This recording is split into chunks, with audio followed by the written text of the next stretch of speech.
10 years back ഒരു reading space എന്ന രീതിയിലാണ് നമ്മൾ ഈ ഒരു ഔട്ട് ഹൗസ് പണിതത്. അന്ന് നമ്മൾ കുറച്ച് ബുക്ക് ഷെൽഫൊക്കെ ആഡ് ചെയ്തൊരു റീഡിംഗ് സ്പേസ് ക്രിയേറ്റ് ചെയ്തിരുന്നു. ഇപ്പം ഞാൻ കാണിച്ച ഇൻസ്പോ വെച്ചിട്ട് ഈ റീഡിംഗ് സ്പേസ് മേക്ക് ഓവർ ചെയ്യാമെന്ന് ഞാൻ ഇന്ന് വിചാരിച്ചു. അങ്ങനെ ആദ്യം തന്നെ അവിടെ ഒരു ഇൻവേർട്ടർ ഇരിക്കുന്ന സ്പേസിൽ കുറേ സാധനങ്ങൾ കുത്തി നിറച്ച് വെച്ചിട്ടുണ്ടായിരുന്നു.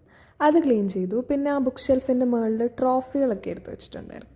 അതൊക്കെ മാറ്റിയിട്ട് മറ്റേ ബുക്ക് ഷെൽഫിൽ ബുക്കിൻ്റെ മണ്ടയ്ക്ക് എടുത്ത് വെച്ചിരുന്ന ബുക്സ് എല്ലാം ഇതിൽ അറേഞ്ച് ചെയ്തു.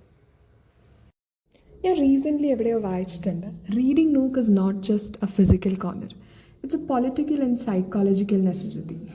ബുക്ക് ഷെൽഫിലൊക്കെ ബുക്സ് ഇങ്ങനെ തിങ്ങി നിറഞ്ഞിരിക്കുന്നതാണെന്ന് തന്നെ ഒരു ഭംഗിയല്ലേ. ഇവിടെ ഇരിക്കുന്നതിൽ മെജോറിറ്റി ഓഫ് ദ ബുക്സും അച്ഛൻ്റെയാണ്. പിന്നെ അതിൻ്റെ പകുതി പോലും എൻ്റെ ബുക്സ് ഉണ്ടോ എന്ന് എനിക്കറിയത്തില്ല. പക്ഷേ I really love the space. അവിടെ ഒരു ലൈഫ് കൊണ്ടുവരാനായിട്ട് ഒരു ഗ്രീൻ പ്ലാന്റും ആ ഇൻവെർട്ടർ ഹൈഡ് ചെയ്യാൻ ഒരു ഫോട്ടോ ഫ്രെയിമും ഒക്കെ വെച്ചിട്ട് ഒരു ബ്യൂട്ടിഫുൾ റീഡിംഗ് നൂക്ക് നമ്മൾ സെറ്റ് ചെയ്തെടുത്തു.